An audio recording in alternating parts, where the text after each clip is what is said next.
Hi class, this is the video for Lab 11.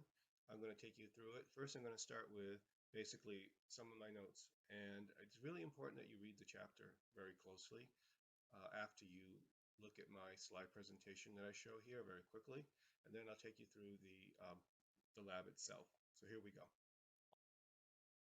The Corona project was the first spy satellite system launched by the United States, and it used cameras, remote sensing, like we'll be doing in this lab today. Satellites have lots of advantages. They are free of political boundaries, so you don't get shot down like planes.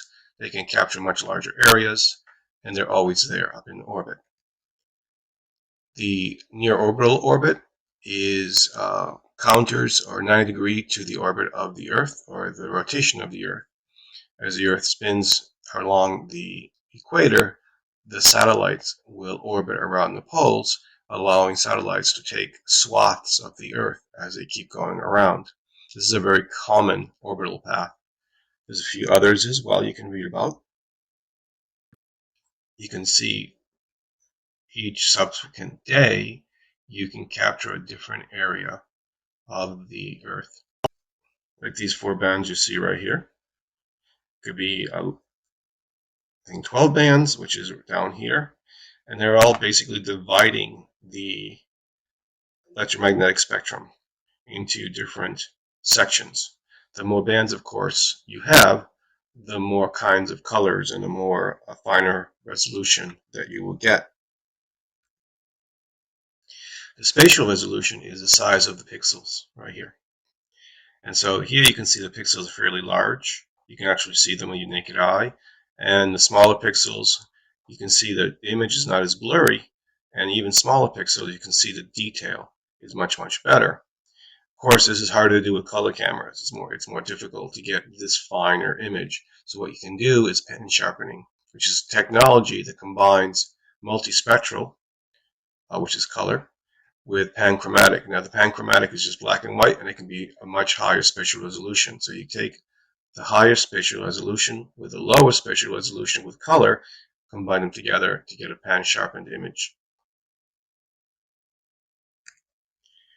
Now the radiometric resolution is differences in energy level. We did this last week in the lab, where you could see the chart, and it showed you the different energy levels at different bands. 8-bit resolution means it gives you 8 different energy levels, but you can have a much higher number of levels than that. I think what we were using last week's lab was thousands and thousands of different levels.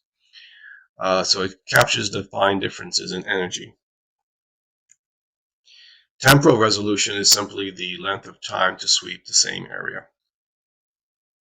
Off-nadir viewing is that the satellite can take a picture at an angle rather than just straight up. So if it sweeps the world 4 times, it can scan the same area each time. This is useful for spy satellites and so forth. The Landsat program is really the workhorse of remote sensing images. And it started in 1972, and there's been 8 different satellites that have gone up since then, each time more advanced. This is from the United States. Here's what it looks like. And each iteration or each new satellite had more advanced sensors. These are some of the names of some of the sensors that you can find in the satellites that are up there. You can read about these in your book. Now the Landsat scanners has 11 bands here, and each of these various sensors will record different kinds of bands. And these numbers represent the frequency range.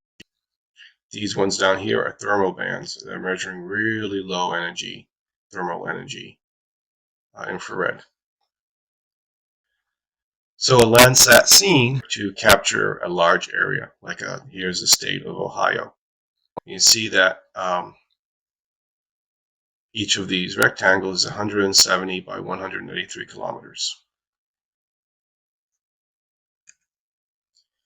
So you can measure things like natural occurrences like forest fires.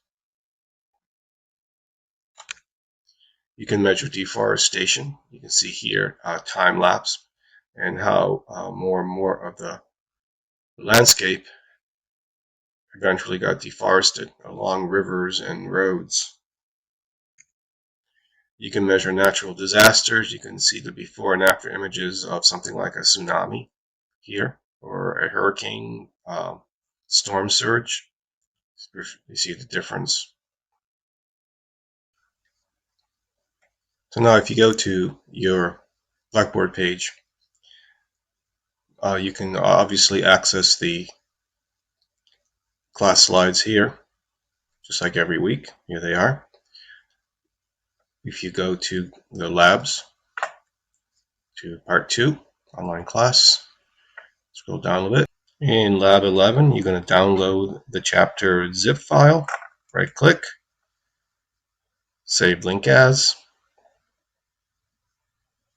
put it in your download folder.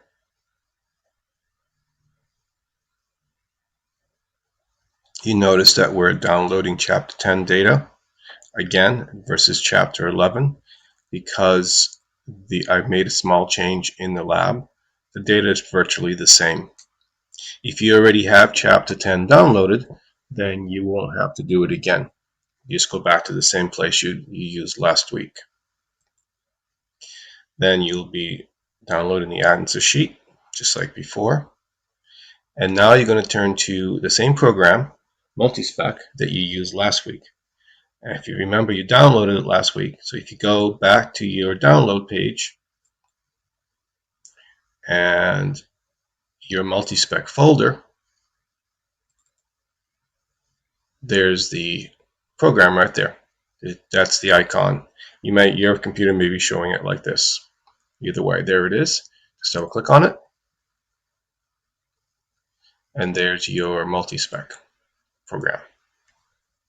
So now turn to page 425 in your book, and you can start following the direction. What you're going to be doing is opening an image, just like last week. Navigate to the chapter 10 folder, downloads, and open up CLE. Stands for Cleveland, by the way. It wants you to put in channel band 5, green channel band 4, blue channel band 3. Okay, there it is. From here, what you're going to be doing is essentially following the book. But you'll notice in Blackboard, in Lab 11, I'll be making a slight different satellite image than shown in your book, the same one that we use for Lab 10. Note the changes in the answer sheet before doing question 4. Here's the answer sheet. So before you get to question 4, you'll be using the lasso method before you choose the reformat option. So you're going to select Cleveland by drawing a square around it with your mouse. Leave the numbers that come up and just follow to step 5. Let me show you what that. First thing you do is draw a rectangle around the city. Then you're going to go to Processor, Reformat, Change Image File Format. Leave the numbers as they are. Hit OK. Save this as cleave sub.img.